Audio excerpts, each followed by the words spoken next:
In this week's episode of First Time Mums Chat, I'm chatting with Sandra who has a background working with children, youth and families in settings including day treatment, counselling, education and therapeutic settings. Sandra's life journey is a result of her brother's mental health issues that sadly ended in his suicide at the age of 18. Sandra has developed her Pillars for Success parenting program to find solutions for other families. You'll hear Sandra talk about the 3 core reasons for challenging and defiant behaviour, words that she refers to as the C word, which when removed from your vocabulary will remove the possibility of your child responding defensively or aggressively, why she uses outcomes instead of consequences, and why this avoids taking you down a path that is likely to lead to negative interactions and negative outcomes, and so much more.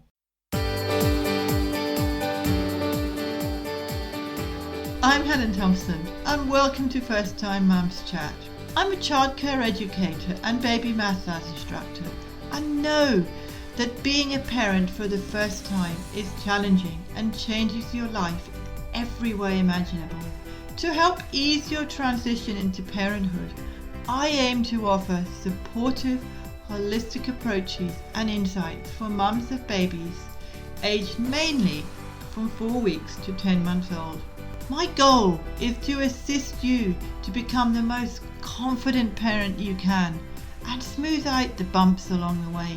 This podcast is brought to you by My Baby Massage. To find out how Baby Massage can help you to increase your confidence and feel more connected with your baby, check out My Baby Massage introduction video at mybabymassage.net/intro. Let's do this together. This podcast is for informational purposes only and does not constitute medical advice.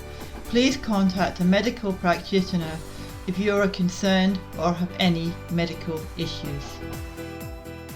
Hi Sandra and welcome to First Time Mums Chat. I'm looking forward to talking with you about how you help parents with challenging behaviour. I have worked in child development my entire career. I've worked in every setting on planet Earth, from prison systems to preschools and everything in between.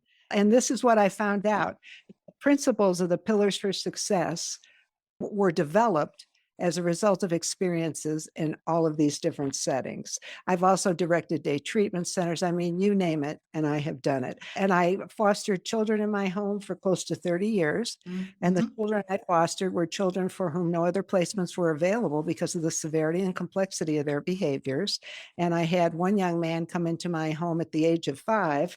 He had already been in 10 placements in 2 years. So what I have learned about human needs and human behavior is the following: that there are basically 3 core reasons for challenging and defiant behavior. And I have never seen this model not apply, whatever setting and whatever a family is dealing with. So the first is attention. There is nothing that a human being will not do to be acknowledged that they exist. And by the way, if they can't get your attention positively, they sure know how to get it other ways, don't they? The second one is basic survival. Every human being needs a place to sleep, food to eat, some sense of safety. And again, there is nothing a human being will not do to have that sense of power and control over their lives. So it's attention, basic survival, and the third one really is focused on control and power. There is nothing a child won't do. There's nothing a human being won't do to have some sense of power and control over their lives. And so the model is no longer to identify the behavior and then have consequences for it. And the training goes into the subtleties of human behavior and human interaction. So one of the things that I teach during the training is that there are certain words that have a negative charge to them, that just by using those words, you can stimulate a negative response on the part of the child. I refer to them as contaminated words. And one of those words, I call it the C word when I'm teaching my course. One of those words is consequences. So, what I learned from working with all the children and all the settings, including in my home, is if you remove those negatively charged words, you also remove the possibility that a child will respond defensively or aggressively to show that he or she has power and control in spite of those words. In the parenting courses that I teach, I tell them that I use the word outcomes instead of consequences. I have chosen a totally medium word that has no identity to people. And so there are outcomes for behaviors in my world, not consequences. And there are other commonly negatively charged words that will take you down a path that will just increase the possibility of negative interactions and negative outcomes. So now the goal, once you understand those three basic human needs, the goal is to teach the child how to fulfill those needs and support the child in fulfilling those needs in positive ways that include acceptable behavior. And it's phenomenal. And the training breaks it down into the 9 pillars. So, what I discovered, again, in all the research and experience I've had, is that pillar 1 is simply children think differently from adults. Of course they do. Of course, they do to you and I. They don't to many hundreds of thousands, maybe millions of adults who interact with them, talk to them, and decide to structure their life with them and have expectations of them without realizing that children don't even have the conceptual ability in their brain yet. Partially because of brain development. It takes time, even after birth. And also with the experiences in their lives. They haven't had that many experiences in their lives. And the third factor is you would combine that with those 3 basic needs.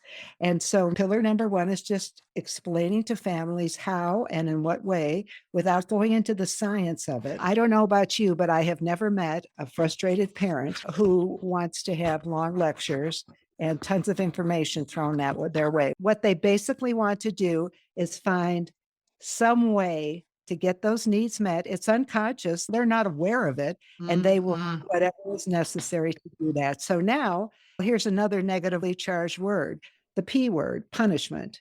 And so I explained to parents, even just using those words triggers a negative response from the child. And we talk about all the different possibilities that could be used instead. So sometimes parents will say, well, I don't think that's the case. And I'll say, well, okay, I hear you. Try it this week and see what happens. Experiment with it. In other words, they have to believe it. They have to feel that it's useful for them to be able to use it and apply it in a way that will create positive change. Pillar number 2 is emotional age affects our feelings and behavior. So every human being has 2 ages. They have their chronological age and they have their emotional age. And the two can be very different in very many different ways. You can have a 15-year-old kid who's feeling badly about him or herself, who's feeling unrecognized and uncared for. You're no longer talking about a 15-year-old mentality. You're talking about someone who has much younger needs that could have and hopefully would have been resolved and supported at a much younger age in their life. So the other is that how you're feeling emotionally has everything to do with how you respond to situations. Now, is this just about kids? No, it isn't. So the training also explains that everything that goes on between 2 people is always about an action, a reaction, and an interaction.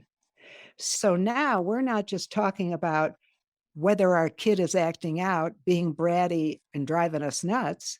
We're talking about what was the action, how was the response given to that action, what was the response, and what was going on between the two people. So it's a model that is used no matter what circumstance comes up. And during our discussion periods, and when parents give us all kinds of, well, this is what happened at my house, we break it down, we talk about it, and we talk about how you could have responded within that model of action, reaction, interaction in a way that could have met the child's needs, drawn boundaries around the inappropriate behavior, and set clear behavioral boundaries for what's expected. The other thing is, when we talk about children are concrete thinkers, we also talk about the importance of speaking to them in concrete terms, and how children, they don't interpret, they don't have dialogues and draw conclusions from them. They're very concrete thinkers. So it's extremely helpful for children when you speak to them in behavioral terms, you speak to them in brief words, 3 to 5 words, 6 words maximum. And after that, and I tell parents, if there's anything you doubt, please test it at home and let me know what kind of an outcome you have. I'll say to the parents, and while you're at it, when you're all done telling your child exactly what's on your mind and giving him a peaceful parent lecture, ask your child, could you please tell me what I said to you? And 9.9 times out of 10, they'll look at you and go, I don't know, because they're not listening. So a lot of this is common rules to common behavior that people don't realize are having profound impacts on what's going on in their lives with the children in their lives and in interactions. They could sit down with you and say, Mom, I've just been really unhappy at school and I'm having trouble in math. And so when I come home and you ask me to do things, I'm just ready to cry because I'm worn out at the end of a school day. They don't do that. They just simply react. And so each one of these pillars goes into more explanation without putting a parent to sleep for listening. It's opening up the door to considering all of what's happening between a child and the adult in his or her life. And it's absolute. So for instance, let's take the kid who was in my home at the age of 5, who'd been in 12 placements in 2 years. And I thought about this kid and I thought about this kid and I said, wow, he was abused in every which way in his biological home. In spite of all that, scared to death to be pulled out to a strange setting. And if there is one thing that this kid had control over, because he was also put in new placements, which was terrifying, brand new people, houses, everything. How scary. And especially at 5 years old. yeah, exactly. And if there's one thing that this kid was able to do, it was to try to take care of himself in some way by challenging, constantly trying to get control over, and all of that. Now, pillar 5 is adult responses can alter the child's behavior, which is true. How we as adults act and react, either prior to, as we're stating expectations, or in response to the child's behavior. And then once the behavior starts to occur, whether it's challenging or whatever, it's amazing the sound effect on the outcome. A few years ago, I did a training for a number of school districts. There were a couple of hundred people there and some individual agencies. And I was talking about one of my kids who was 16 at the time, who happened to be there with my husband. He wanted to come see what one of my trainings looked like. I said, okay, Zach, come on ahead. And when I was teaching this crowd of people this example, I said, for instance, I said, if a child starts to be defiant and to argue with you, I said, most parents respond and try to correct the child's inaccuracies and unfair expectations and all that. I said, do you know what I learned to do? I told these parents, I said, I simply stop talking. And Zach got up in front of this crowd of a couple hundred people and said, it's true. No matter what I do, I can't get her to argue with me. So we never have any arguments. And oh my gosh, I just sit there and I guess I just do what she asks me to do because I can't get her to argue with me. So it's amazing how some of the simplest concepts in the care of psychiatrists, psychologists, and people in research can come out sounding so sophisticated, and they're so dizzyfying. They're just overwhelming. And what I've done is I've translated that to everyday language and to easily understood explanations for why things happen. But I'm always reminding people what happens between you and the kid you are interacting with is always about an action. One of you presents something that's a challenge for the other or for the two of you, a reaction, and then how that response happens, how that occurs, strongly affects the outcome. So it's action, reaction. And so the interaction between the two of you strongly decides what the outcome is going to be.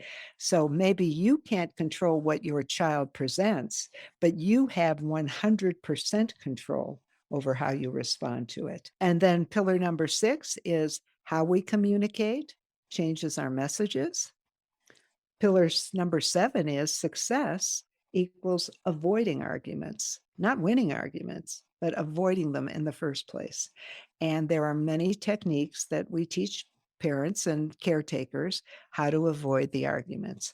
And then the other is honoring the child has amazing results. So pillar 7, win-win outcomes are possible. So we talk about what the difference is between being proactive versus reactive, the concept of effective communication, and what the rules are that are involved. What is effective communication? When what you say is spoken calmly and positively. What you want the child to do is stated in behavioral terms, and it always includes choices. So you don't say to the kid, I want you to clean up this mess in your room. And when you can, you also include choices, because then you're empowering the child in how he's going to participate, but you actually have the ultimate control because you're the one who designed the choices. So let's say it's the kid who trashes his room totally and there's ants and bugs there because there's just spoiled food and dirty underwear and everything else in there. And you might just go into the room with the kid and say, so this needs to be different. And here's what I'm thinking. The dirty laundry has to go to the laundry room. And then involving your child. What else do you think could help this room Yes. be more organized? Yeah. Or maybe the kid will say something and you'll say, that's a great idea. And a lot of times, what I do is I will jot things down. I'll say, let me get a pencil and a paper so I can write this down. That was a great idea, because you are just reaffirming for the Yeah, and child. you're encouraging. Yes, I like that idea. Right? Yes, that you value what he had to say and that you're encouraging him to continue with these helpful thoughts. And that you make this long list together and you say, wow, that's a lot. What do you think if we picked 3 things out of here that we could start with? What would be the 3? And let's say he only has 2. And then you might say to the kid, well, is 2 what you think would be the best start? Okay, let's start with 2. And And that's then good for younger kids as well. it's all That's about the basic human needs and emotional growth and development, and how it impacts how we interact and talk with and problem solve with our children. yeah. When a child feels empowered, when any human being feels empowered, but in this case, we're talking about adults and children, when they feel empowered, they are much more likely to agree to do whatever the goals are, especially if they're part of setting those goals. So let's say you had 3 important goals and the kid only has 1. Instead of saying, well, no, I'm sorry, 1's not enough, we're going to have to take care of all 3. I'd look at the kid and go, hey, you got us started. Let's start with that 1. And then let's reevaluate and let's find out, gee, maybe it'll be time to have a snack because we'll have worked so hard. Do you want to do it yourself, or would you like me to help you? Choices, choices, choices. So by the time you're done, this kid feels totally empowered to do what you asked him to do. And he doesn't care if it ever gets done, but you do. And you just set it up so that he's in charge of it. And then I always say to the kid, and once that's done, how are we going to celebrate? Because that would be really something if you're able to get that done. And would you like my help? And you just keep coming alongside the child. And maybe the kid's just totally irritated. And he says, no, I'm not going to do it. There's lots of things I teach parents. And all of this comes out of fancy psychology, but who cares? What matters is that the results are something a parent understands that impacts the challenges that are faced in their relationships with their children and turns it into positive outcomes. So I might just look at the kid and say, 3 words, "Okay, I hear you." Now, I hear you. Or the other one is, I'm listening. Now, Mm. you haven't said I agree. You haven't said I like what you say or don't. You have just simply acknowledged for the child, I'm listening. Mm. And then sometimes what I'll do, especially if a kid's a little bit antsy and looks like he's escalating, I'll say, let me write that down because I want to remember what you said. It's very important. And that'll help us decide how we can plan in a way that works for you to get this room cleaned up. That's just a random choice. It could be anything. It could be getting homework done. It could be taking a bath. It could be, 100 things. Sharing a toy. So we talk about sharing. So one of the rules in my world is I don't ever force a child to share. As a matter of fact, when I was in foster care, so Bobby had his toys, Joey had his toys, and then I had toys that I was willing to share. And because these kids came from such frustrating backgrounds that included so much loss, really, you're going to ask them to come and share? They may eventually decide to share, but why would that be a requirement? It doesn't make sense. So I would actually have extra toys that were my toys.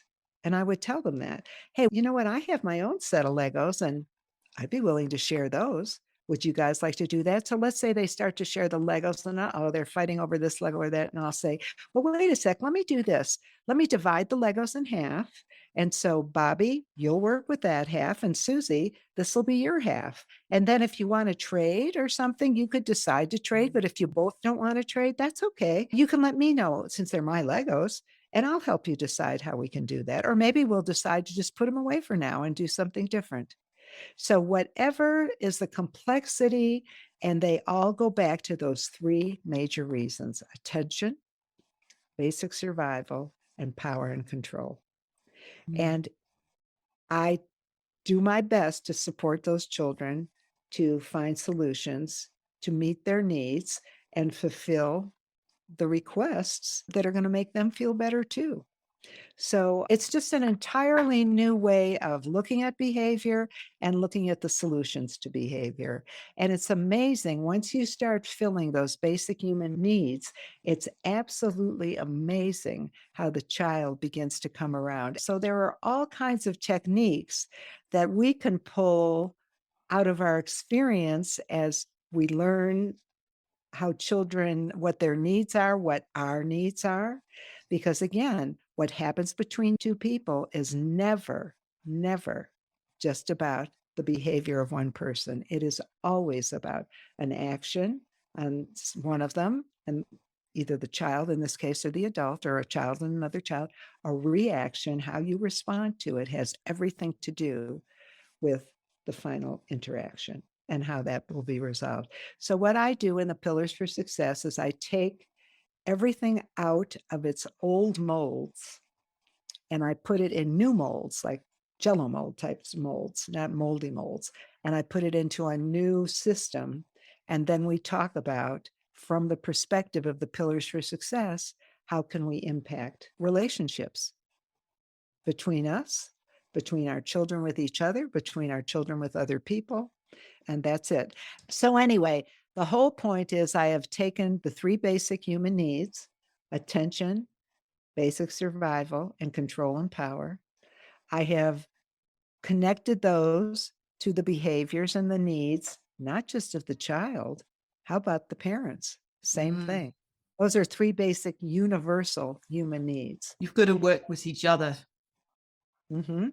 And then we talk about all the ways to give the child a sense of freedom and control and power, i.e., instead of saying, well, you don't get any dessert after dinner until you take care of, you are inviting the child because of his basic need for control and power.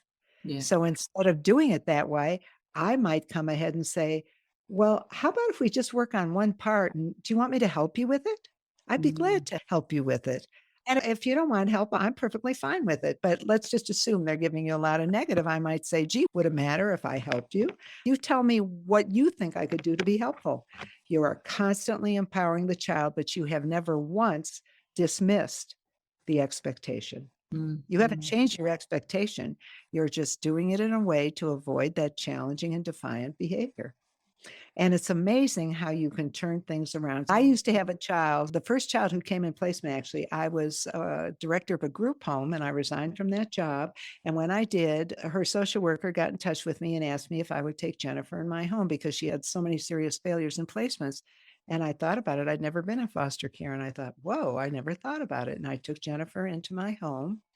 And it's amazing what a difference it made, even between the group home where we were, the treatment center, and being in my own home. And I learned so much about human needs and human behaviors from that. So each parent needs to understand that they're not failing, not at all, that every time something does not go according to plan, that's an opportunity to go back and think about the rules and tools of the pillars for success and to begin to put it in another group of thoughts that are understood in a different way.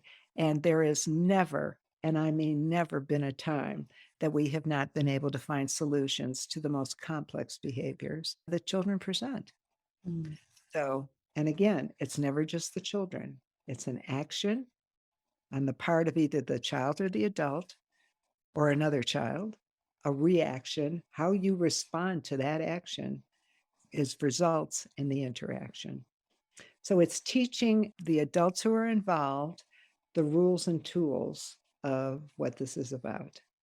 And once they're empowered with the rules and tools, even the most complex challenges become doable and become understandable because you're beginning to have more experience in the models that we teach.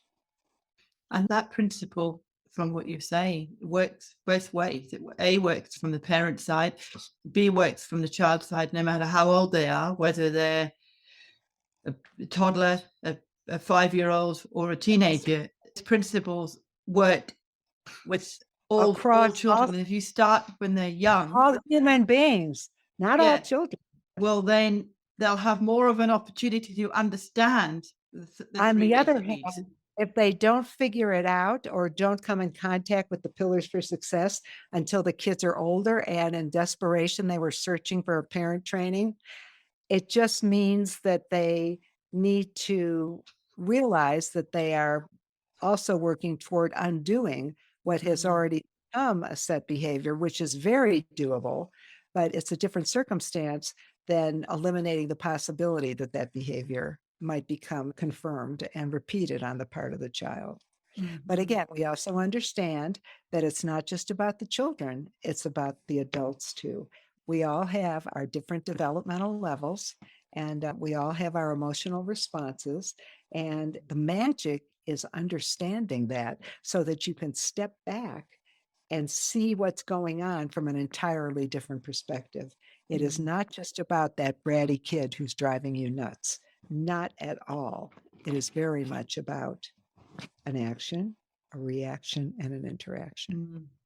Yeah. No, I think that's a very valid key, what you've just said. A lot of parents believe that it's their fault, and it's not. It's, as you say, it works all three ways. And the other thing that I teach parents is you are not only parents and caretakers. I've taught staff working in residential treatment centers. So it's not always parents, but when you're talking about the adults involved, we also talk about it's not just the age of the child in any given situation.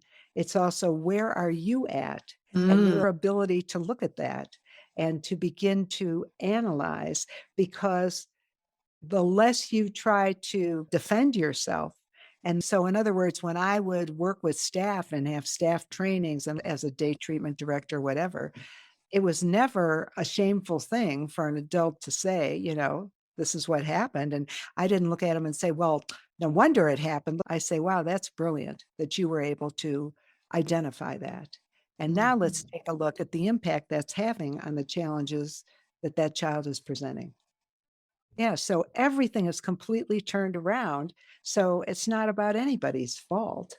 It's about learning the rules, the tools, and the insights that go with what has just occurred. And there is research done, and some of the research even goes up to the fact that it takes up to 200 consecutive days to change a behavior.